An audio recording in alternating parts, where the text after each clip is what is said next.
Right, so I'm going to introduce myself now.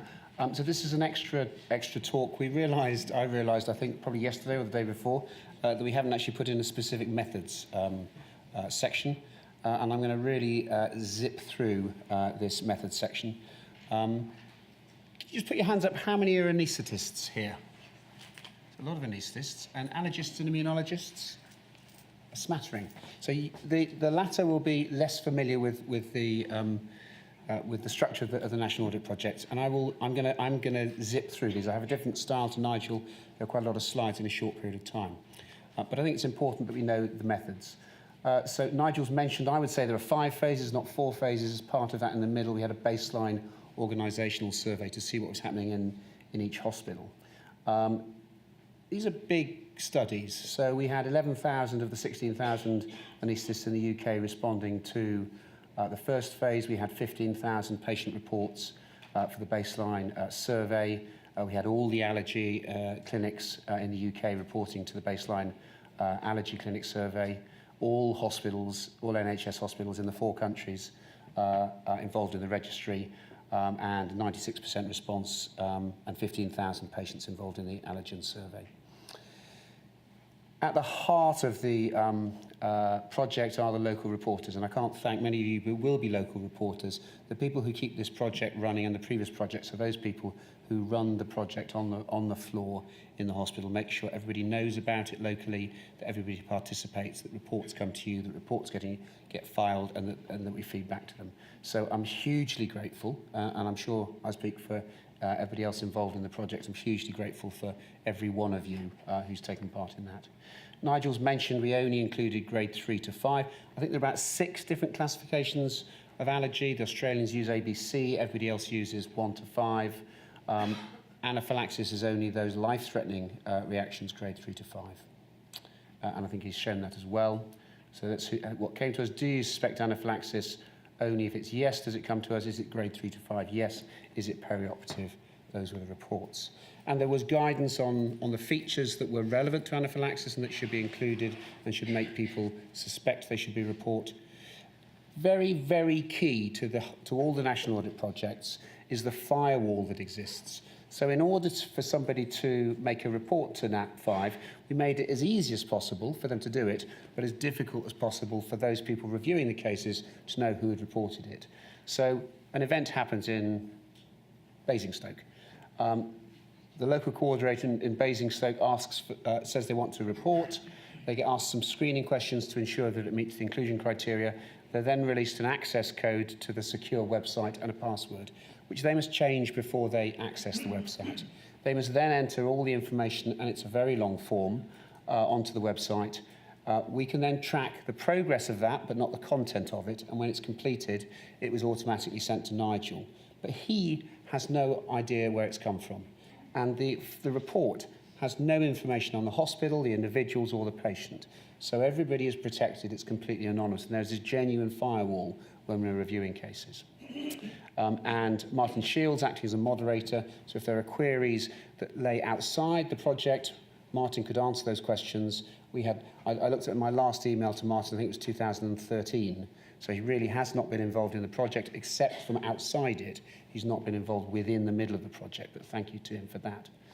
A panel of 25 people, including people from all those areas, meeting on a monthly basis over 2 years, first to organise and plan the project, then to review cases, then to review, that should be data, not date review, and then reporting and writing. A lot of work by a lot of people. We don't know the location, the individuals, the patient, that's key.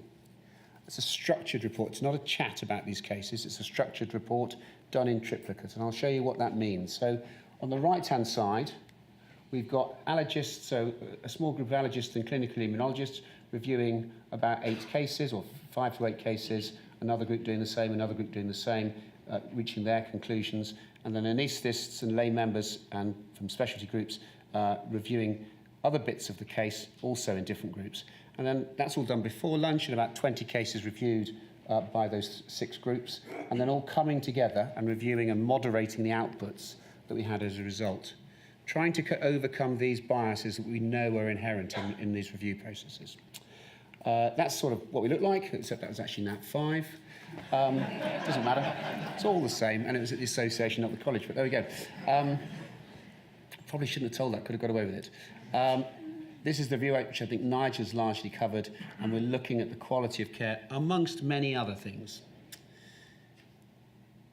Banded against, sort of measured against published guidelines for structure and therefore degree of audit, and measuring outcomes. We want to know what happens to patients. So the MPSA, from their 7 steps to safety, has a grading of physical harm, and we also looked at specific physical harm and psychological harm, which the MPSA grading doesn't look at. So we have those 2 ways of grading outcomes for patients.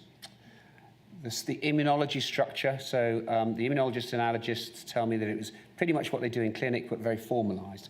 I'm not going to go through this table. There's a very structured way in which the cases were graded as to the type of reaction, and having graded the type of reaction, then the culprits were identified each with a certain degree of certainty, and then we classified those culprits again. So having identified the culprits as definite or probable, they then had to meet certain criteria, which I won't read in detail, it's all in the report, to be classified as definite or probable or possible or don't count. But essentially you had to have a pretty high degree of certainty to be in the definites or probables, and those were included. There was 199 of those, and the others were all excluded.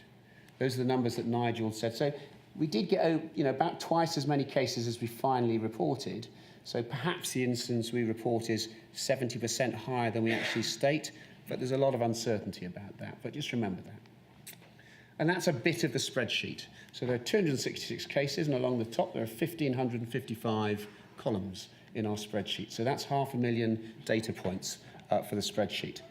So I apologise that it's taken us 9 months to get the report to the BJA and to the printers, but we worked as hard as we could. That's me over. So that's the methods, and that's the key to it. It's important that that process is very structured. So, right now, very important that at these events. Oh, sorry. So this is the output. We can finish that there. Yes, time's been up for some time. So moving on. So again, it's a pleasure. A delight to invite Jan, who's going to come and speak to us about her personal experience.